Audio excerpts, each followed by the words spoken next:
આજે જે પ્રકારનો નેતા ઈચ્છે છે કે નિર્ણયો લેવામાં ફર્મ હોય, એના નિર્ણયમાં એના દરેકે દરેક નિર્ણયમાં આત્મવિશ્વાસ હોય, એ જે કડક રીતે શાસન પણ કરી શકે અને જે કડક રીતે જરૂર હોય ત્યારે યોગ્ય અને કડક નિર્ણયો પણ લઈ શકે. ગુજરાતમાં 10-12 વર્ષના શાસન દરમિયાન નરેન્દ્ર મોદીએ પુરવાર કરી બતાવ્યું છે. એમની સંગઠન શક્તિ પહેલેથી પુરવાર થયેલી હતી. એમણે એડમિનિસ્ટ્રેશન વહીવટ ઉપર પોતાની પકડ પુરવાર કરી છે. અને ત્રીજું, તમામ અવરોધો વચ્ચે પણ પૂરા આત્મવિશ્વાસથી ચૂંટણી જીતવી અને ચૂંટણીની વ્યૂહરચના કરવી, એ પણ એને ગુજરાતની છેલ્લી 3 ચૂંટણીઓમાં એને પુરવાર કરી બતાવ્યું છે. એટલે Narendra Modi is a proven leader. Narendra Modi is a successful proven leader. એટલે એક તરફે એને પોતાની ક્ષમતા પુરવાર કરી છે અને બીજું સાથે સાથે યુવા મતદારોને ધ્યાનમાં રાખીને આજે સોશિયલ મીડિયા ઉપર સૌથી વધારે કોઈ એક્ટિવ લીડર હોય, જેના સૌથી વધારે ફોલોઅર્સ હોય, માનો કે ગઈકાલે જ્યારે અડવાણીના રાજીનામાનો ઇસ્યુ સોલ્વ થયો, એ મુદ્દો સોલ્વ થયાની 30 સેકન્ડની અંદર નરેન્દ્ર મોદીએ ટ્વીટ કર્યું હતું. એટલે હી નોઝ કે કઈ રીતે સોશિયલ મીડિયાથી યુવાનો સુધી પહોંચી શકાય છે. એટલે જે પ્રકારનું નેતૃત્વ ભારતની જનતાને, ભારતના યુવાનો ઝંકે છે, એ એમણે પૂરું પાડ્યું છે. આ પ્રભાવને કારણે આખરે ચૂંટણી સમિતિની કમાન તેમને સોંપવામાં આવી છે, પરંતુ ત્યારબાદ અડવાણીએ રાજીનામું આપવું પડ્યું. તેની પાછળનું શું કારણ છે તેને લઈને અનેક તર્ક વિતર્ક, પરંતુ સી વોટરની અંદર આ કારણ શું છે તેને લઈને પણ એક સર્વે થયો. તેના તથ્યો શું છે તેને લઈને પણ ચર્ચા બ્રેક બાદ.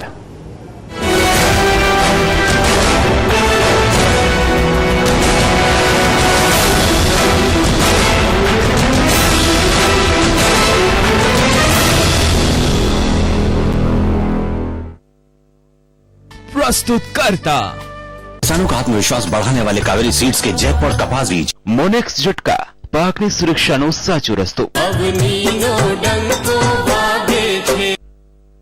Campus university royal girls school Dhoraji.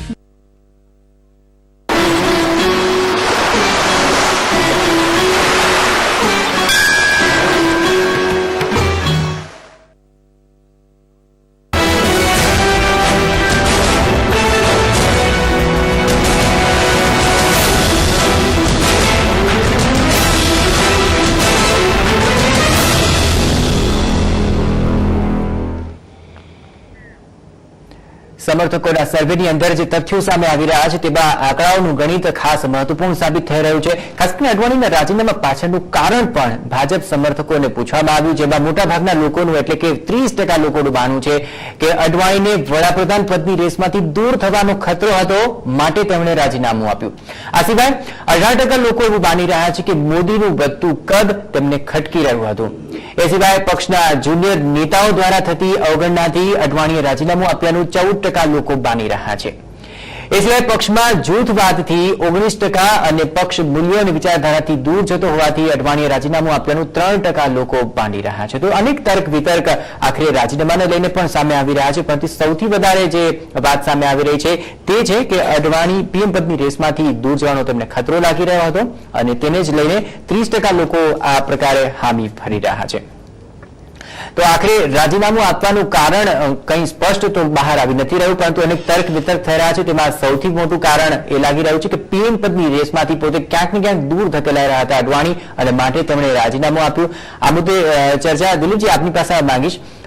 મોટાભાગના લોકોનો મર્મ આ સામે આવી રહ્યો છે કે 30% લોકો જે માની રહ્યા છે કે પીએમ પદની રેસમાંથી ક્યાંક પોતાને નથી જોઈ રહ્યા રેસમાં, માટે તેમણે રાજીનામું આપ્યું. તમામ સર્વેના આંકડાઓ પરથી કઈ વાતને આપ વધારે નજીક માની રહ્યા છો? 30 ના આંકડાની સાથે મને લાગે છે 19% પણ ઉમેરવા જોઈએ, જેમાં નરેન્દ્ર મોદીને પ્રમોશન, ટૂંકમાં 50%, ઓલમોસ્ટ 50% લોકોને લાગ્યું છે કે નરેન્દ્ર અડવાણીના રાજીનામા પાછળનું કારણ આ બંને વસ્તુ છે, નરેન્દ્ર મોદીનું પ્રમોશન અને પોતે એના પ્રમોશનને કારણે પોતે રેસમાંથી હટી ગયા. હવે આમ જોવો તો બહુ સહજ લાગે છે કે આ પ્રકારના આંકડા આવે, પરંતુ અડવાણીને પીએમ પદની રેસમાંથી ધીમે ધીમે દૂર કરવાના છે એ વાત સંઘ પરિવાર અને બીજેપીમાં ઘણા લાંબા સમયથી ચાલે છે. હવે એનું એક આ કલ્મિનેશન આવ્યું છે, એક અંત આવ્યો છે. જનચેતના યાત્રા એમણે શરૂ કરી, ગુજરાતમાંથી એ શરૂ કરવાની ઈચ્છા હતી, અહીંથી ન થઈ શકે એમણે બિહારમાં થી શરૂ કરી હતી નીતિશની મદદ લઈને.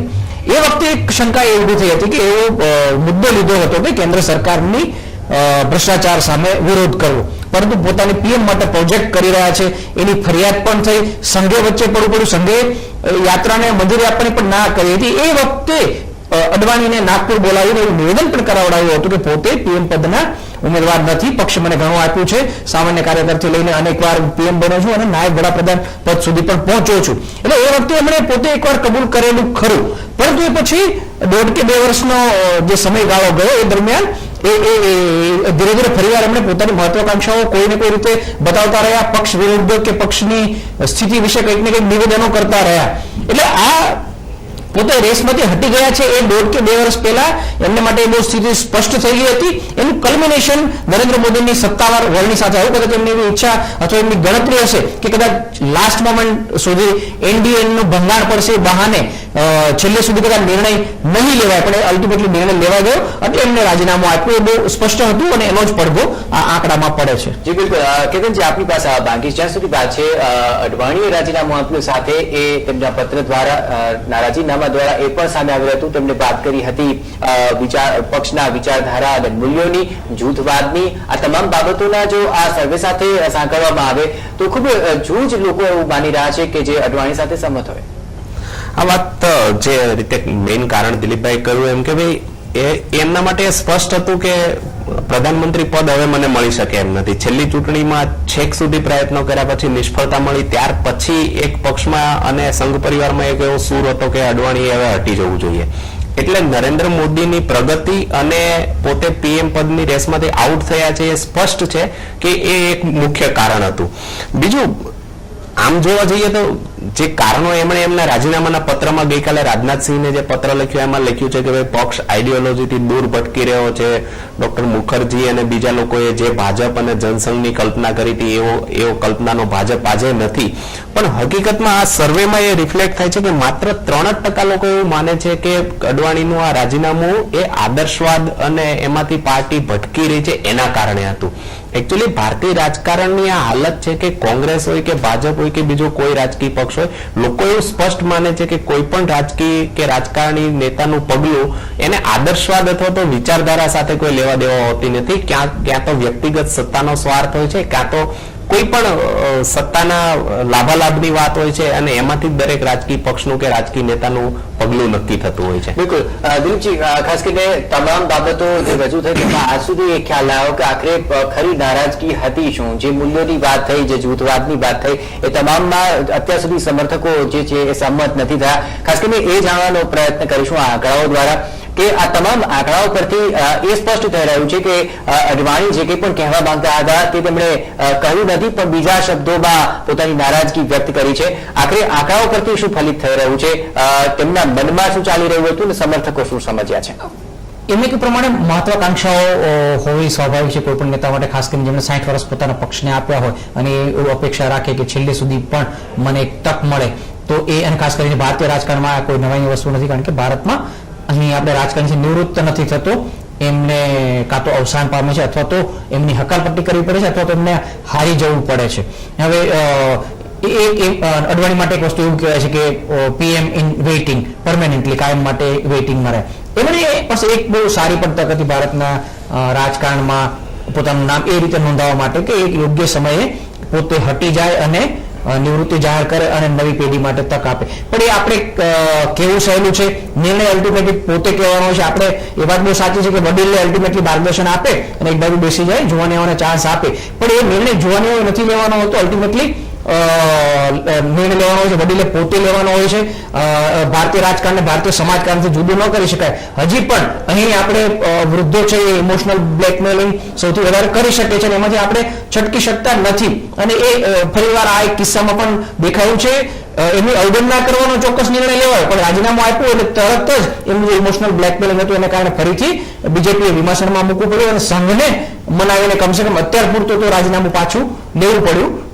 એટલે ટૂંકમાં આજે આંકડા એ બતાવે છે કે નિવૃત્તિ લઈ શક્યા હોત, પણ નિર્ણય એમને પોતે કરવાનો હતો અને એ પોતે ન કરી શક્યા એ વાત અલગ છે. બિલકુલ. આ તમામ આંકડાઓની અંદર જે મોદીનું કદ વધ્યું છે તેની સાથે 18% લોકો પણ સહમત થઈ રહ્યા છે.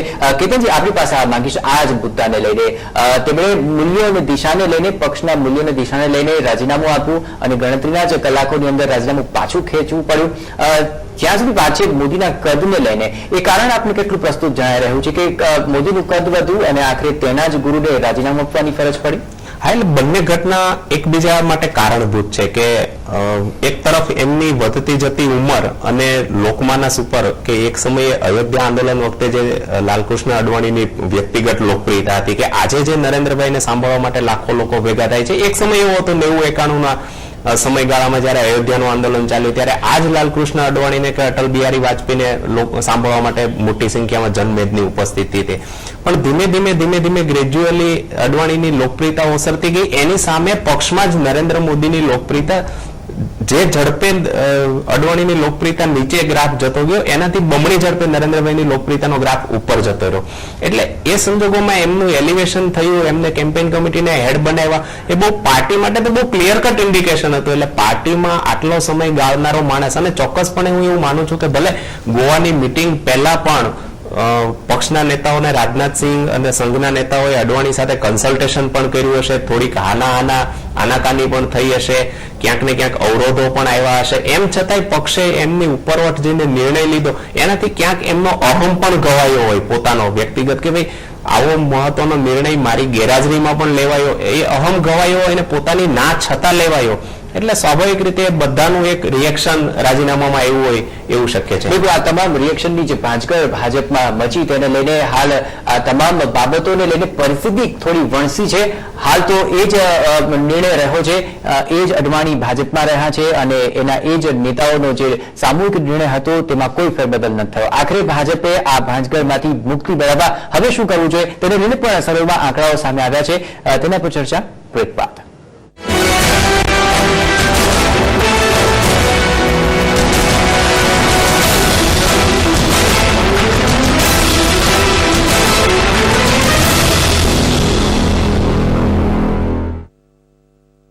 દરેક આંખમાં એક સપનું હોય છે, દરેક પાંખમાં એક ઉડાન. દરેક બાળકના સપનાની ઉડાન ભરવા ગુજરાત સરકારે આપેલી પાંખો એટલે શાળા પ્રવેશોત્સવ. આવનાર જમાનો શિક્ષિત લોકોનો છે. તમારા બાળકને જમાના સાથે ઊભું રહી શકે તેવો બનાવો. શિક્ષણ અનિવાર્ય છે. તમારા બાળકને સુંદર ભવિષ્યની ભેટ આપો. શાળામાં પ્રવેશ અપાવો. સફળ ભવિષ્ય શિક્ષણ થકી.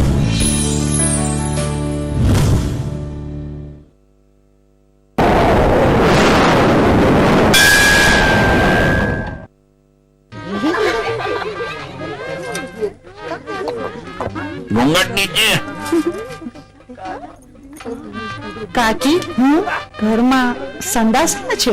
વહુને ઘરમાં ક્યાં? ખુલ્લામાં જવું પડશે. તો પછી ઘૂંટો પાડવાની કઈ જરૂર જ નથી. એક તરફ તો વહુનો ઘૂંટો સરકી જાય તે મંજૂર નથી અને બીજી તરફ ખુલ્લામાં. આ રીતે તો અમે વિચાર્યું નહોતું. તો હવે વિચારો, ઘરમાં સંડાસ બનાવડાવો અને તેમાં જાઓ. જ્યાં સમજ ત્યાં શૌચાલય.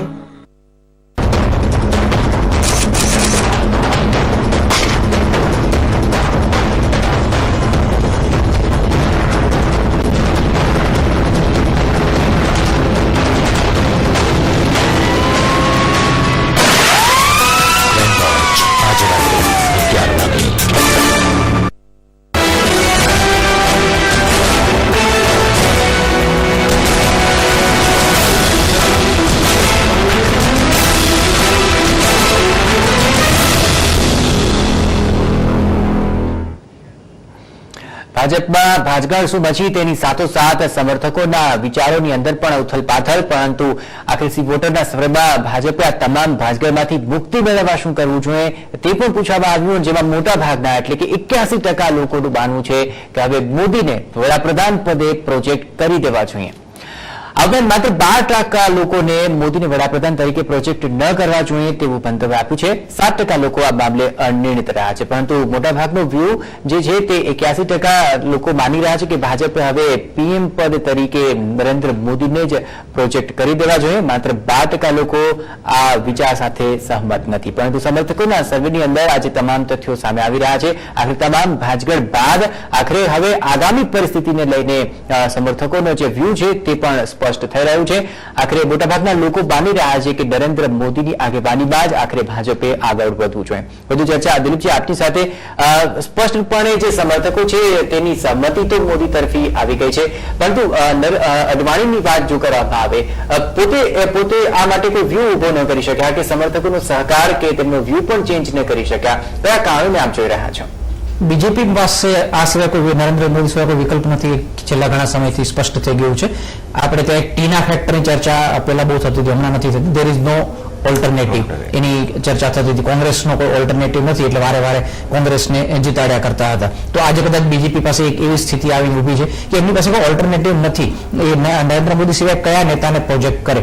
અડવાણીને પ્રોજેક્ટ કર્યા હતા 2009માં, 2004માં પણ એમને વાજપેયી સાથે એ પણ મહત્વના નેતા હતા. 2009માં સ્વતંત્ર રીતે એમને પ્રોજેક્ટ કર્યા હતા. એમનો ફાયદો થયો નથી અને એ પછી તો ધીરે ધીરે બહુ પદ્ધતિસર એમના કદને કાપી નાખવામાં આવ્યું હતું. અડવાણી માટે મેં કહ્યું પ્રમાણે જનચેતના યાત્રા વખતે જ સંઘે પણ બહુ સ્પષ્ટપણે કહી દીધું છે તમારે હવે રેસમાં રહેવાનું છે. એટલે એમનું કદ બીજેપીએ પોતે જ ધીરે ધીરે ઘટાડ્યું હતું અને એને કારણે બીજું કોઈ ઓલ્ટરનેટિવ બીજેપી પાસે નહોતો અને એ જ આ આંકડામાં પણ સ્પષ્ટ થાય છે.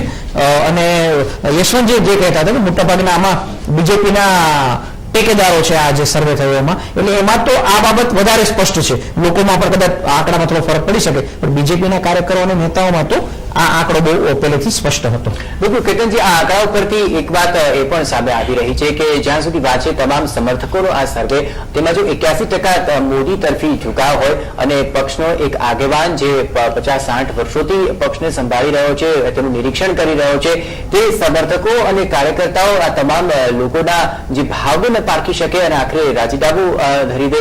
આંકડાઓ અને હાલની પરિસ્થિતિનો જો કયાસ લગાવીએ તો આપ શું તારવી રહ્યા છો? જો રાજકારણમાં એક વસ્તુ બહુ સ્પષ્ટ છે કે જેમ રાજનાથસિંહે કહ્યું એમ કે લોકતંત્રમાં જે લોકપ્રિય છે એ નેતા છે. રાજકારણમાં અલ્ટિમેટલી દરેક રાજકીય પક્ષનું છેલ્લું જે લક્ષ્ય છે એ ચૂંટણી જીતવાનું છે. એટલે રાજકારણમાં હંમેશા નિર્ણય બે પ્રકારે લેવાતા હોય છે. એક જો પોલિટિકલી કરેક્ટ નિર્ણય હોય, રાજકીય રીતે કરેક્ટ નિર્ણય હોય, પછી એના સારા નરસા આદર્શના બિન આદર્શના પાસાઓ બાજુ ઉપર મુકાતા હોય છે. બીજેપી માટે આજની તારીખે પોલિટિકલી કરેક્ટ ડિસિઝન કયો છે તો એ આ સર્વેમાં રિફ્લેક્ટ થાય છે કે ભાઈ બીજેપીને જો 2014માં સત્તા ઉપર આવવું હોય, આજે જે એની 116 બેઠકો છે એમાંથી જો એને 170-180 સુધી પહોંચવું હોય તો બીજેપી પાસે 1, 2, 3, 4, 5 એમ તમે લીડરની યાદી બનાવો તો ટોપ ઉપર 1 થી 5માં ફક્ત ને ફક્ત નરેન્દ્ર મોદીનું નામ છે કે ભાઈ આ એક જ નેતા એવો છે કે જે બીજેપી માટે વોટ પુલર નેતા છે. અડવાણી એમની પક્ષમાં યોગદાન, એમનું રાજકીય અનુભવ, એમનું નેશનલ પ્રેઝન્સ એ બધું જ નો સરવાળો કરો તો પણ અલ્ટિમેટલી અડવાણી વોટ પુલર નેતા નથી. એ લોકોના મત બીજેપી માટે ખેંચી શકે એવા નેતા નથી. તો બીજેપી માટે જેમ દિલીપભાઈ કહ્યું there is no alternative. Narendra Modi માત્ર ને માત્ર અને પોલિટિકલી એ કરેક્ટ ડિસિઝન છે. પાર્ટી માટે એના બીજા એનડીએ માટે કેવા પ્રત્યાઘાતો આવશે એ પછીની વાત છે, પણ જો ભાજપને ચૂંટણી જીતવી હોય તો નરેન્દ્ર મોદી એકમાત્ર વોટ પુલર નેતા છે. એ બહુ આ સર્વેથી સ્પષ્ટ થાય છે. જે દિલીપજી, ખાસ કરીને આ તમામ જે ભાજપ વચ્ચે તેમાં એક વાત એ પણ સામે આવી રહી છે, જો આંકડાઓને પણ સામે રાખીએ, ખાસ કરીને નારાજીનામું થયું ત્યારબાદ બનાવવાના ઘણા પ્રયત્નો થયા અડવાણીને, પરંતુ સાથોસાથ તમામ જે આગેવાનો ગયા હતા તેમણે નરેન્દ્ર મોદીને લઈને નિર્ણય બદલવાની ચોખ્ખી ના પાડી દીધી હતી. એટલે એ સ્પષ્ટ છે કે પક્ષની અંદર અને કાર્યકર્તાઓ સમર્થકોની અંદર પણ એ સ્પષ્ટ હતું કે નિર્ણય બદલવાનો કોઈ સવાલ નથી, બસ આપ માની જાઓ. બિલકુલ એ નિર્ણય મેં કહ્યું પ્રમાણે એટલે 2-2.5 દિવસ ગોવામાં મનોમંથન ચાલ્યું હતું અને એ વખતે જ બહુ સ્પષ્ટપણે વિચાર કરી લીધો હશે અને એ વખતે એ પણ ખ્યાલ હશે કે અડવાણી તરફથી કોઈ પ્રતિક્રિયા આવશે, એના તરફથી કોઈ રિએક્શન આવશે, એનું શું નુકસાન થઈ શકે છે, નરેન્દ્ર મોદીને પ્રોજેક્ટ કરવાથી ફાયદો શું, ગેરફાયદો શું, એનો વિચાર ઘણા લાંબા સમયથી ચાલે છે. ગુજરાતમાં ત્રીજી વાર જીત્યા પછી એ બહુ સ્પષ્ટ થઈ ગયું હતું કે હવે નરેન્દ્ર મોદીનો કોઈ ઓલ્ટરનેટિવ નથી. એ વખતે જ એક સતત વિચારણા ચાલી રહી છે અને એમને ગેરફાયદા પણ છે એમનું નામ પ્રોજેક્ટ કરવાના, પણ ફાયદો અને ગેરફાયદો એના સરવાળા બાદબાકી કરી અને જે તાવો મેળવવામાં આવ્યો છે એ પછી સત્તા અપાવશે કે નહીં નરેન્દ્ર મોદી અલગ વસ્તુ છે, પરંતુ અત્યારે બીજેપી પાસે ઓલ્ટરનેટિવ નથી અને એમને પ્રોજેક્ટ કરવા જરૂરી છે. એ નિર્ણય સાથે જ ગોવાની કારોબારી બેઠક હતી. બીજું એટલા માટે સમયનો પણ સવાલ હતો. આ ગોવા બેઠક એક માઇલસ્ટોન હતો જેનાથી આગળ હવે આ મુદ્દાને પૂરો કરવાનો હતો, નિર્ણય લઈ લેવાનો હતો કે આ એક ચહેરા સાથે અમારે આગળ જવાનું છે. એ પછી એનડીએના સાથેનો વિચાર કરવાનો છે, મુદ્દાનો વિચાર કરવાનો છે, કઈ રીતે કેમ્પેન કરવી એનો વિચાર કરવાનો છે, કયા નવા પ્રદેશોમાં બીજેપીને પ્રોજેક્ટ કરવો એ વિચાર કરવાનો છે. નેતાગીરી અને કોને ચહેરો પ્રોજેક્ટ કરવો એનો માઇલસ્ટોન ગોવામાં પૂરો કરી દેવાનો હતો અને એટલા માટે આ નિર્ણય ગોવામાં લઈ લેવાયો હતો. તો પાછલી લોકસભાની વાત કરીએ તો ત્યાં ગુરુચલો જે રીતે આગળ વધી રહ્યા હતા, પરંતુ અત્યારની પરિસ્થિતિ ઘણી જુદી થઈ ચૂકી છે. આખરે આ તમામ આંકડાઓને જો સામે રાખીએ, હાલની પરિસ્થિતિઓને સામે રાખીએ, નરેન્દ્ર મોદી અને અડવાણીને સામે રાખીએ, તો હવે આગામી દિવસોમાં આખરે શું સમર્થકોનો જે વ્યૂ છે તે આ જ રહેશે?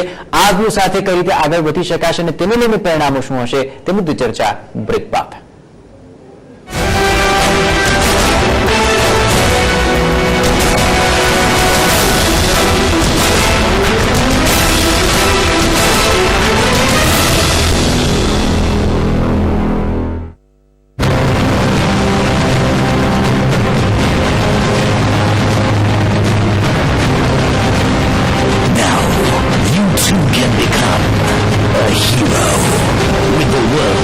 Original energy drink, milk.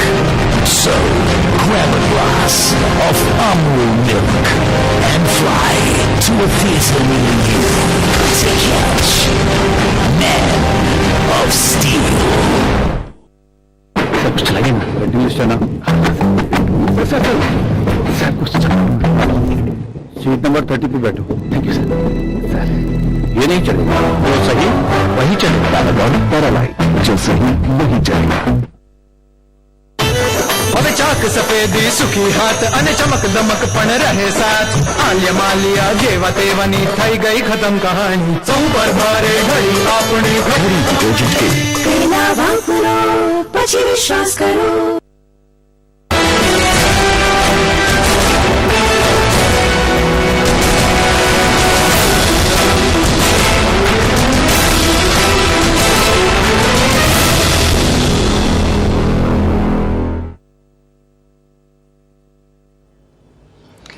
ભાજપમાં જે ભાજગળ ચાલી રહી છે, હાલની પરિસ્થિતિ જે ચાલી રહી છે, તેમાં અડવાણી અને મોદીને લઈને સમર્થકોનો વ્યૂ શું છે તેનો એક સર્વે, અને સર્વેની અંદર જે જુદા જુદા તથ્યો સામે આવી રહ્યા છે તેને જ લઈને ચર્ચા નિષ્ણાતો સાથે. દિલીપજી, ખાસ કરીને સમગ્ર સર્વેને જો જોવામાં આવે, અડવાણી અને મોદીની તુલના કરવામાં આવે, આંકડાઓને સામે રાખીને આપને શું લાગે છે? અડવાણીની ક્યાં થઈ ગઈ ચૂક અને મોદીને કયો રહ્યો પ્લસ પોઈન્ટ? જે છેલ્લા લગભગ એક અઠવાડિયાથી જે બીજેપીની ફિલ્મ ચાલી રહી હતી, બહુ ઇન્ટરેસ્ટિંગ ફિલ્મ બની હતી, આરો અવરો સાથેની, ક્લાઇમેક્સ, એન્ટી ક્લાઇમેક્સ, ફરી ક્લાઇમેક્સ, ફરી એન્ટી ક્લાઇમેક્સ, એમાં જે કંઈ ચર્ચા થઈ એનો જ એક સાર આ સર્વેમાં મળ્યો છે. એનું કારણ એ પણ છે કે બહુ જલ્દી ઝડપથી આ સર્વે કરવામાં આવ્યો છે અને મોટેભાગે બીજેપીના ટેકેદાર વર્ગ છે એમાં ધ્યાનમાં રાખીને કરવામાં આવ્યો છે. અત્યારે જે એક વિચાર પ્રવર્તી રહ્યો છે, ગોવામાં જે મનોમંથન થયું હતું બીજેપીમાં, કે જે પણ અડવાણીની નારાજીનું નુકસાન થાય એ ભોગવીને પણ હવે આગળ વધવું, અને એ નિર્ણય એક લઈ લેવામાં આવ્યો. ઇલેક્શન કેમ્પેન કમિટી પૂરતું તે નામ જાહેર કર્યું, સત્તાવાર રીતે નરેન્દ્ર મોદીનું નામ જાહેર કરવાનું એક સ્ટેપિંગ સ્ટોન તરીકે કર્યું. હવે એક નિર્ણય બાકી છે જેને માટે એનડીએના સાથી પક્ષોને હવે મનાવવાના છે. એટલે એ આ જે એક અઠવાડિયા દરમિયાન જે બી કઈ ચર્ચા ચાલી એનો જ રિફ્લેક્શન મોટેભાગે આ આંકડાઓમાં દેખાય છે. બિલકુલ કેતનજી, આંકડાઓને જો સામે રાખીએ, જો આ જ આંકડાઓ પ્રમાણે સમર્થકોનો વ્યૂ અત્યારનો જણાઈ રહ્યો છે, આગામી દિવસોનો હજી વાત કરીએ તો લોકસભા સુધી ઘણો સમય છે. આ વ્યૂ સાથે આગળ ચાલીએ અને સમયને જો સામે રાખીએ, એ સમયના પરિપ્રેક્ષ્યમાં આપને શું લાગે છે, પરિણામ, પરિસ્થિતિ શું હોઈ શકે? બહુ સ્પષ્ટ છે, ભાજપ માટે આ નેતૃત્વ પરિવર્તનનો એક બહુ મોટો સંકેત છે. અત્યાર સુધી ભાજપમાં વાજપેયી અને અડવાણી યુગ પછી હવે ભાજપની છેલ્લા કેટલાય સમયથી, ખાસ કરીને યશવંતજીએ આગળ કહ્યું એમ કે 2 ચૂંટણીઓ હાર્યા પછી ભાજપ અને સંઘ પરિવાર માટે અત્યારે સૌથી પ્રથમ લક્ષ્ય ભાજપ માટે, ખાસ કરીને રાજકીય પક્ષ માટે, કેન્દ્રમાં સત્તા ઉપર આવવાનું છે. આ સત્તા ઉપર આવવા માટે તમારે શું શું કરવું પડે? તો કે ભાઈ પહેલા તો તમારે આગળના 5 વર્ષ માટે કે 10 વર્ષ માટે પક્ષને કઈ દિશામાં લઈ જવો છે એ નક્કી કરવું પડે. એ દિશામાં લઈ જવા માટે તમારી પાસે કયું નેતૃત્વ છે એ નક્કી કરવું પડે. છેલ્લા કેટલાક સમયથી પ્રધાનમંત્રી પદના ઉમેદવાર તરીકે દાવેદાર ઉપરાંત એક નેતૃત્વ માટેની એક દિશા પક્ષે નક્કી કરવાની હતી. એ અડવાણી, નરેન્દ્ર મોદી, સુષ્મા સ્વરાજ, આ જે પહેલી હરોળના જે 5-7 નેતાઓ છે એ બધા વચ્ચેથી પસંદગી કરવાની હતી.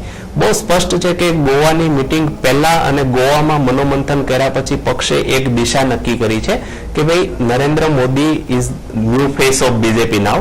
અને એને નેતૃત્વમાં આપણે આગળ વધવું.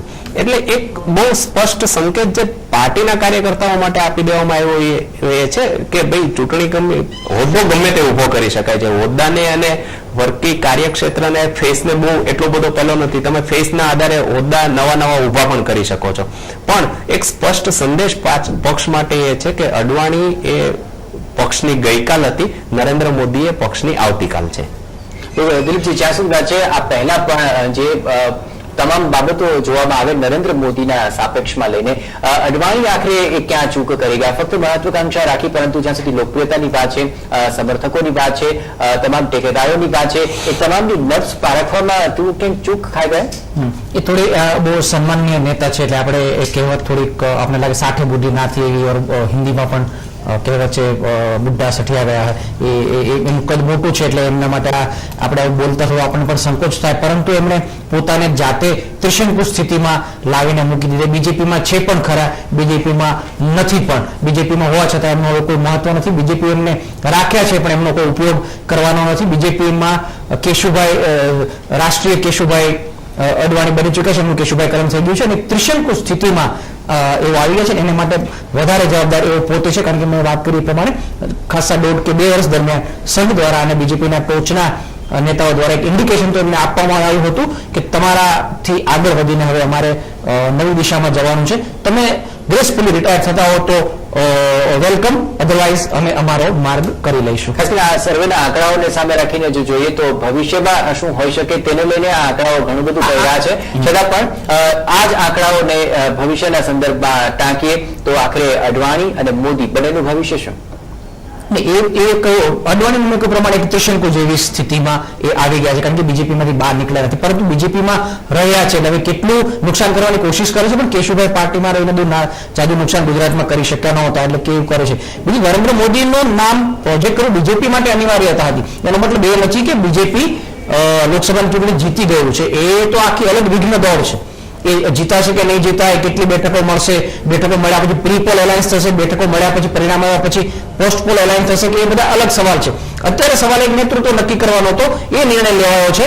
બાકી બધી પરિસ્થિતિઓ આકાર લેશે એ પછી નિર્ણય લેવાશે. ત્રીજા મોરચો પણ સપના જોવા લાગ્યો છે. આપણે જે રીતે અહેવાલો આવે છે જોઈએ છે, એમને પણ એમ લાગે છે કે કોંગ્રેસને નુકસાન થયેલું છે, એનો બહુ મોટો બીજેપીને કદાચ ફાયદો ન પણ થાય.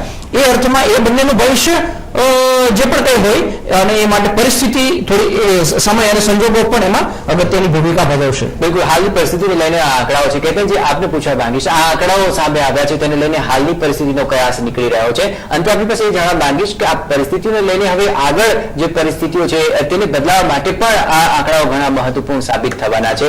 આખરે મોદી અને અડવાણી આ આંકડાઓને લઈને આગળની પરિસ્થિતિમાં બદલાવ લાવવા માટે હવે શું કરવું રહ્યું? હા, એટલે આજે આંકડાઓ બતાવે છે અત્યારના કરંટ બીજેપીની જે ક્રાઇસિસ ઊભી થઈ અને છે ગોવાથી માંડીને છેલ્લા 1 અઠવાડિયામાં જે કંઈ બન્યું એનું એક ઇમિડિયેટ રિએક્શન છે. લાંબા સમય માટે જોઈએ તો ચૂંટણી લોકસભાની થાય ત્યારે કોને કેટલી બેઠકો મળે છે એના આધારે આગળની પરિસ્થિતિ નક્કી થશે. અડવાણી 2014ની લોકસભાની ચૂંટણી સુધી ચોક્કસ રીતે મેદાનમાં છે, એક યા બીજી રીતે. કદાચ એ પક્ષમાં થોડા આઇસોલેટેડ થઈ જાય તો પણ એનડીએના કન્વીનર અથવા તો એનડીએના અધ્યક્ષ તરીકે પણ એ ક્યાંક એનડીએને સાથે રાખવામાં, તોડવા જોડવામાં, એ બધામાં ક્યાંક સક્રિય રીતે ભાગ ભજવશે. નરેન્દ્ર મોદીની વાત કરીએ તો માની લો કે કદાચ 2014ની ચૂંટણીમાં ભાજપને ધારેલી સફળતા નથી મળતી અને ભાજપની સરકાર નથી બનતી, તો પણ એક પોલિટિશિયન તરીકે એમની ઉંમર અને એમનો પહેલો જોતા એમની પાસે 2014 પછી 2019માં પણ એક ચાન્સ છે. રાજકારણમાં હંમેશા એવું છે કે ભાઈ આજની ચૂંટણી હારા તો આવતી ચૂંટણી ઉપર લક્ષ રખાય. એટલે નરેન્દ્રભાઈ માટે હજી ઘણો લાંબો સમય છે, લાંબી મજલ કાપવાની છે. અડવાણી માટે 2014ની ચૂંટણી એ કદાચ એમની પોલિટિકલ કેરિયર માટે એક છેલ્લો પડાવ છે. એ પછી એ રાજકીય રીતે ક્યાં ચિત્રમાં હશે, ક્યાં નહીં હોય, એ આપણે બહુ સ્પષ્ટ પડાવ કોઈ પણ હોય, પરંતુ તેમાં આંકડાઓનું ગણિત જ મહત્વ આખરે રાખતું હોય છે. આ બંને મહાનુભાવ આ સમગ્ર ચર્ચામાં જોડાયા, બંનેનો આભાર. પરંતુ હાલ આ સર્વેના જે આંકડાઓ છે તે ઘણું બધું કહી રહ્યા છે, પરંતુ લોકસભાની ચૂંટણીની અંદર આખરે આંકડાઓની ગણિતની અંદર કોણ સરવાળો કરી આપે છે તેને જ સમર્થકો હંમેશા પસંદ કરતા હોય છે, જે આંકડાઓ કહી રહ્યા છે. ટીવીના વિશેષમાં અત્યારે બસ આટલું જ. વધુ સમાચાર માટે આપ જોતા રહો ટીવી 9.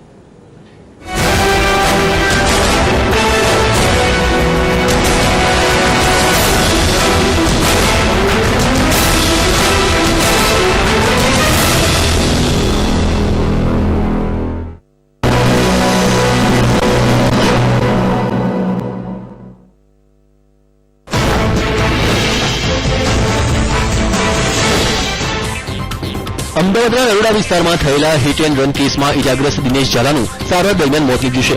મૃતક દિનેશ ઝાલાના સ્વજનોએ તબીબ પર સારવારમાં બેદરકારી દાખવવાનો આરોપ લગાવ્યો છે. મૃતકના સ્વજનોએ આરોપ લગાવ્યો કે તબીબે તેમની પાસેથી 20,000 રૂપિયા માંગ્યા હોવાથી દોષિત તબીબ વિરુદ્ધ કાયદાકીય કાર્યવાહી કરવી જોઈએ. સુરતના ભટાર વિસ્તારમાં આવેલા ઓમકારેશ્વર મહાદેવ મંદિરમાંથી મોડી રાત્રે તસ્કરો ત્રાટક્યા. મંદિરની બારીમાંથી લાકડી નાખી હનુમાનજીની મૂર્તિ પર પહેરાવેલો ચાંદીનો મુગટ અને કાનના કુંડળ ચોરી તસ્કરો ફરાર થઈ ગયા. મોરબી નજીક